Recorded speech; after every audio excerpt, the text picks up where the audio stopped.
Student, today we are going to see next topic, shape of liquid drop. In this topic we have to derive an equation from which we can say that the liquid will either spread on the surface or will form a droplets on the surface. For that, consider a liquid drop is in equilibrium of the surface. Here there are two figures are shown, figure A and figure B, and there is again one more figure, figure C. In the board book, in our board book, there are only two figures, figure A and figure B, but I have drawn one more figure, figure C, from which we get a clear explanation about this phenomenon. Now let us see how to find that equation from the figure C. Before that, first take the figure A. Here there are three surfaces are shown. Three interfaces are shown. What are those? Solid, liquid, solid air and liquid air. And that's why there are three surface tension. The T1 is the surface tension for the interface solid liquid.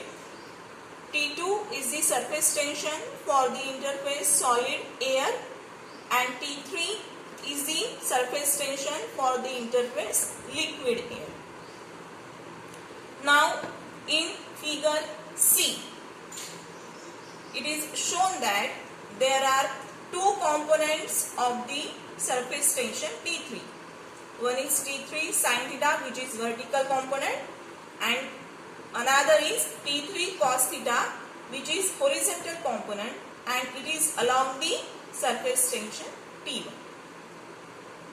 Now the liquid drops is in equilibrium when these horizontal components must balance with each other.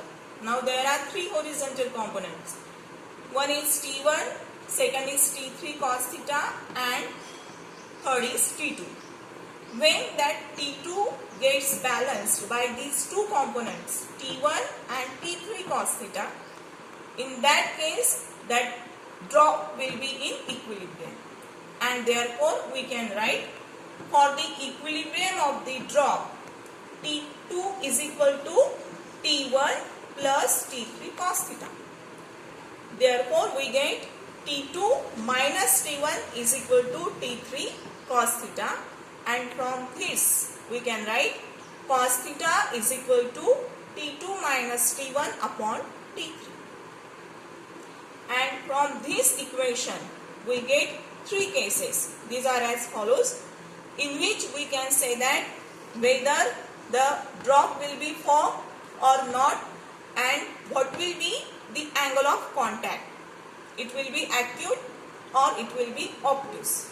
Now let us see what are these three cases. Case 1 is if T2 is greater than T1. T2 is greater than T1 and T2 minus T1 is less than T3. Then the cos theta will be positive and angle of contact will be acute. Second is if T2 less than T1 and T1 minus T2 is less than T3, then cos theta will be negative and angle of contact will be obtuse.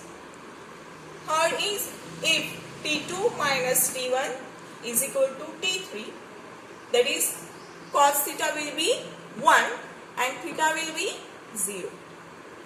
And at last, if T2 minus T1 is greater than T3, then cos theta will be greater than 1, which is impossible, and in this case liquid will spread over the solid and drop will not be formed.